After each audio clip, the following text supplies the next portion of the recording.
Ball around the world, ball around the world. Welcome, welcome. You are now tuned in to the EPB podcast. Ball around the world. It's your boy, Matt Marshall. We go around the world talking soccer, talking my favorite sport, seeing what's going on. A lot of things happening over the last week. Namely, the first of which, the new FIFA is out. I think it officially releases at the end of this week, but you can pay extra money for the pre-release, and you know your boy had to cop the pre-release and test it out. That was super fun. I'll tell you a little bit more about it, but I want to give a shout out to anybody up on Instagram Live, following along. All my Instagram Live people, I'm here. Find me on TikTok at Eat Pray Ball. I'm gonna try to go live out there.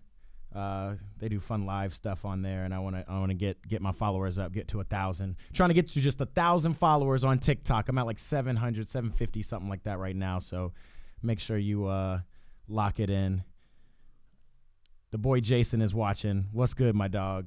My boy Jason, content creator, big Twitch streamer, and he's a big soccer fan. I met him playing soccer.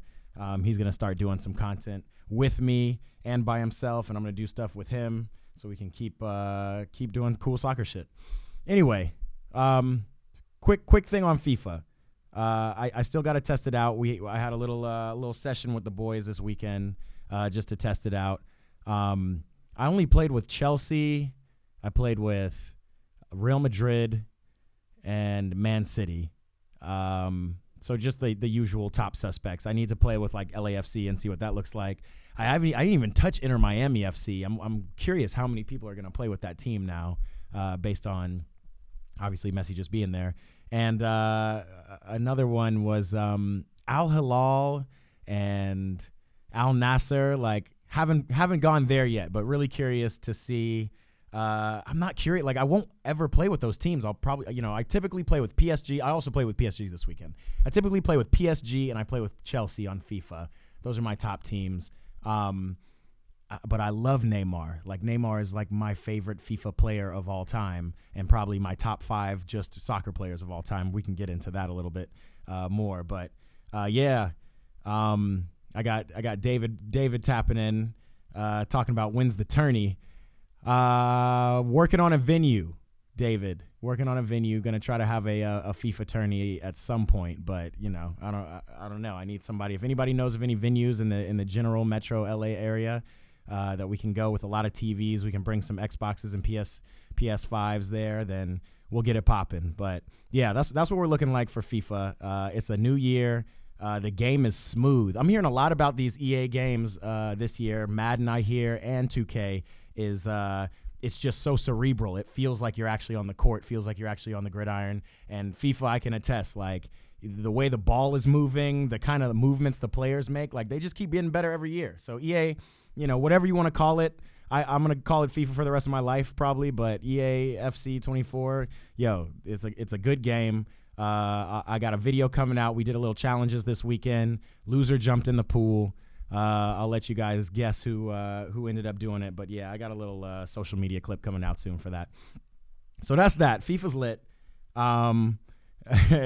David says same venue as last year, which was my house, but we're trying to get bigger. I want to do it at like an official establishment. I want to have sponsors. I want it all. I want to grow it. I want to have like a legit FIFA tournament. If anybody's down, holla at me at Eat Pray Ball. Again, find me and follow me on TikTok. Subscribe on YouTube.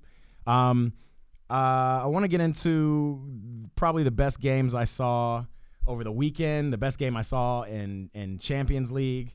All that stuff. We had some games. Champions League is finally back. I played my theme. I played my theme song last time. Where's my theme song? There it is. My favorite competition in club football.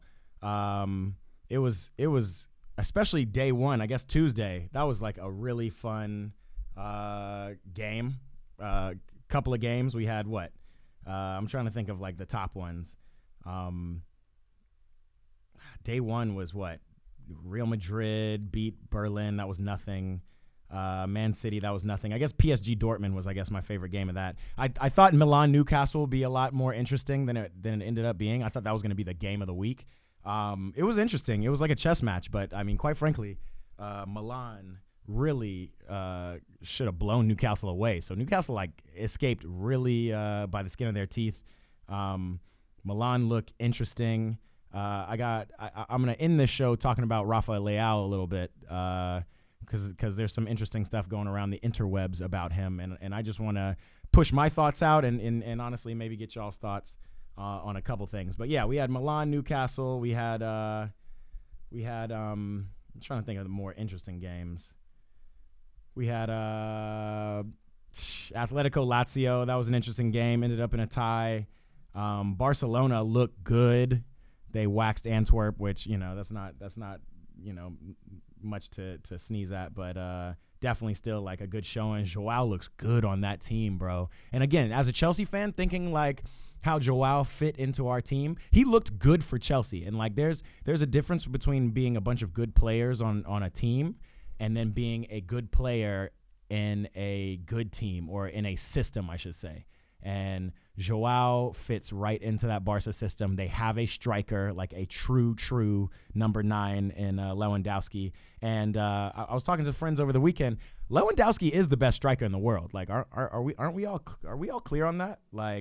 I don't know. It seems pretty obvious to me. But there's thoughts of Haaland. There's thoughts of Harry Kane now balling at Bayern. Beating up on these German teams that nobody knows have ever heard of. So we'll see when it comes down to it at the end of the year. But I'm thinking as it stands right now, and if I do not qualify Mbappe as a striker, he's a forward. If I'm talking about a true number 9, Lewandowski is the best to do it. Him with Joao being able to roam free in that Barca midfield, and then you got Frankie and Gundogan. Yo, they got a squad. They also beefed up their wing backs. They got now Joao Cancelo, of course, on the right. They got Mendes on the left. They got players. They also it just looks like a squad. Koundé looks a lot more comfortable actually playing his true position, center back. Barca looks like a squad. It's a team I want to play with on FIFA. It's a team I actually got beat against a couple times on FIFA this weekend. So a fun little squad. I'm checking the Instagram back and forth. The boy Leo Hernandez, my boy. I got to get you back on this podcast. Not on the Ball Around the World unless you want to come talk shit, but just in general, come tell me about some L3 stuff. So talking about Barca, they looked good. Man United, Bayern was another big Champions League game last week. I'm trying to remember what I saw other than Bayern awkwardly let in 3 goals. Bayern had that game sewn up from probably the first 20 minutes. And I guess Man United just kept kind of getting these goals. Casemiro kind of jumped in and did some kind of weird diving header for a goal. Just weird stuff, bro. 4-3. That was a really fun game to watch. Leroy Sané, talk about true number 9s. Leroy Sané is really benefiting, I think, from Harry Kane's presence up top. What I'd like to see more, which I haven't seen, is the Tottenham Harry Kane, where he comes back and drops in the midfield and just serves up the ball. He doesn't have just Heung-min Son running now for him. He's got Gnabry, Coman, Sané. He's got play. Musiala can even make runs, and all he has to do is come hold up the ball. I feel this is the best situation for Harry Kane. This is where he should have gone years ago. People were talking about Real Madrid. He probably would have done well there, but Benzema was there, and we saw what happened with that. So yeah, Bayern looked good. Obviously, the result was a little weird, but they got the dub against United. I'm pretty sure they're gonna top that group pretty easily. And we'll see where United stands, because United just, I've said from the beginning of the season, United don't look good. But talking about Joao and United, it brings me to my beloved team, the Chelsea Blues. It's tough. Got this dog here. Come jump on the show. Come jump on the live, puppy. I'm trying to think, my question, because Chelsea looked bad. I'm not going to lie. I'm not going to sugarcoat it. Chelsea looked horrible, right?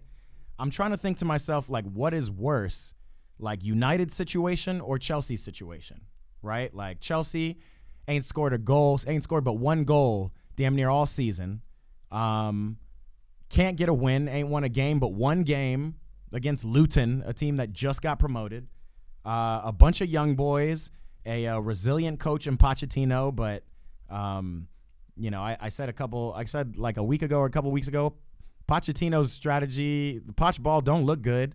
Looks like Spurs, honestly, and not this year's Spurs because they're kind of balling this year. So I don't know what to do.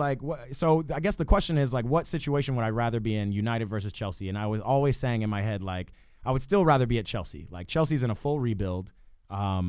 They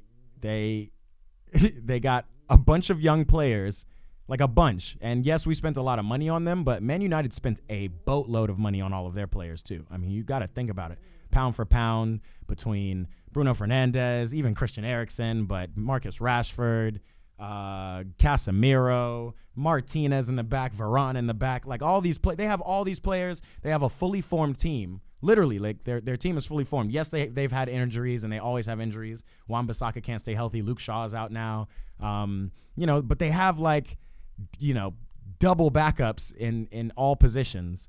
And if you count like a confident Harry Maguire, like maybe he's even a great backup. I don't know how you ruin a center back so bad. I'm not saying he's the greatest center back in the world. I'm just saying like he wasn't that bad at Leicester. Like he just wasn't. So I don't know what's going on, but I wouldn't want to be in Man United's situation because even though they're winning games and squeaking by games, some here and there, like they don't look good. The thing with Chelsea is we actually look good. I might be delusional, but we look good.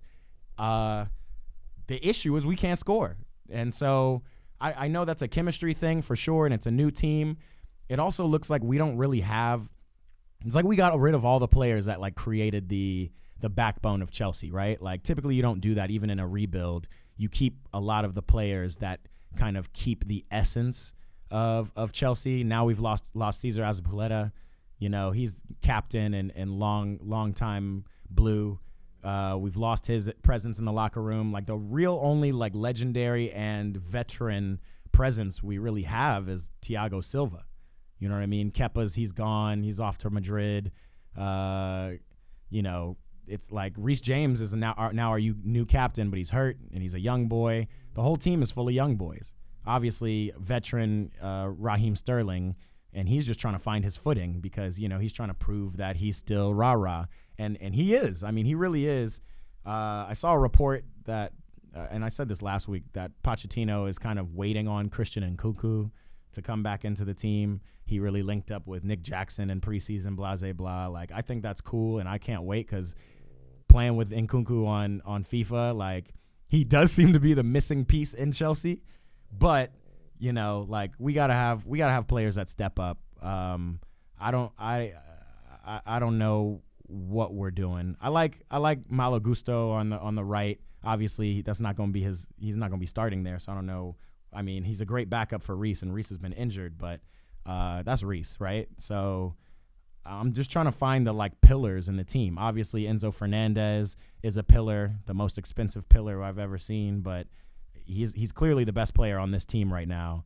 And he's trying to perform week in and week out. It's just like, what do you do? He's a 6 to 8. He's a midfielder, and he's got, you know, and he's making the passes, right? Like, dude, the amount of chances that Nick Jackson gets a game is crazy to me. And I'm not that kind of person who's, especially with strikers. I love strikers, especially big black strikers. Like Nick Jackson, I fuck with your game. You look great. You just need to like sharpen up in the final third. And as a player, you know that's like confidence, right? So anyway, that's my rant on Chelsea. I think I'd still rather be in Chelsea's position than Man United's position. That's just how it goes. That's facts on facts. But it's just getting really tough. It's really tough to kind of go into these games against nothing clubs and still not be able to squeak out a win. Like, what are we saying, bro? Like, it's just tough, man. It's tough. So, moving on, just a couple quick things. One, I just want to shout out Megan Rapinoe and Julie Ertz, who played their last games for the U.S. women's national team. If you look back on their careers, man, it's crazy how much of legends they are. Obviously, like Rapinoe gets all the headlines, and for good reason. She is a U.S. Soccer legend, 2-time World Cup champion, Olympic champion. She won the Ballon d'Or. She was on the FIFA World Cup All-Star team. She's got all kinds of accolades, but like the biggest accolade on her part for me is just like she's probably the biggest soccer personality in women's soccer that I think I've seen in years, or I think I've ever seen. You know, she came out. She didn't come out immediately with the pink hair, but that's when she really got into her bag, when she started coloring her hair. But I remember, I mean, she's been on the U.S. national team since 2006. I probably don't remember her until like later, into like 2015 at one of those World Cups, or maybe it was at the Olympics. But she was kind of the youngin' on the team, out on the wing, and she was big flair winger. Brought a lot of style to that team. You know, up to that point, we were still just kind of a long ball, you know, hit Abi Wambach type of team. And she brought a lot of that skill set, style, and flair that now we're seeing in the women's game in general. You know, probably brought on by Marta if we're really talking OG legends in the world. But like Rapinoe brought that flair, and she's been a personality. She's been invited to the White House. She spoke out on social justice issues, LGBTQ rights issues, all that stuff. And you know, that's big legend status from Rapinoe. And again, Julie Ertz, Angel City FC. I wasn't really familiar with her game. She's been on the team since at least 2015, the U.S. national team. But just seeing her in person out at the World Cup this past year when I went down to Australia, New Zealand, she's a certified baller. She was definitely a presence in the back.